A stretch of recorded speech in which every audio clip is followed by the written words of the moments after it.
Hi! Today I want to talk to you about going to Goodwill and looking for your child's Halloween costume.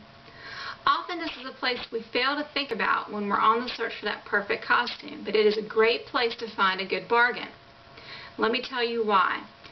The entire year, Goodwill stockpiles all Halloween items, and they put it in the back of their store when they get these donations. Then about mid-September, they start to gradually put things out on the racks. So you're going to probably find one whole aisle dedicated to Halloween costumes, and you're going to find them for a mere fraction of what you would pay full retail. I'll give you two examples. I went 2 weeks ago and picked up 2 different Halloween costumes. One is Buzz Lightyear. I got this for $3.99. This is a Disney Store version of Buzz Lightyear, so it's a great costume. Came with all of the pieces, and for $3.99 you can't beat it.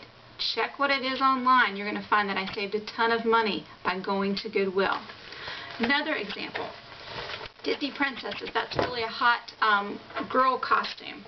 I found this, again, Disney Store, Cinderella costume, $3.99 at my Goodwill. So for, $8, I got 2 costumes. What would $8 buy me at a retail store when it comes to Halloween? Not even a mask would cost $8. So I encourage you to check your thrift stores, check your Goodwill stores, and even a consignment shop. If your kid's only going to wear this costume once, why are you spending a fortune on it? Even making your costumes, I doubt you can make a costume for $3.99. So check out these places, and if you do, please let me know how you did. Thanks so much. See you soon.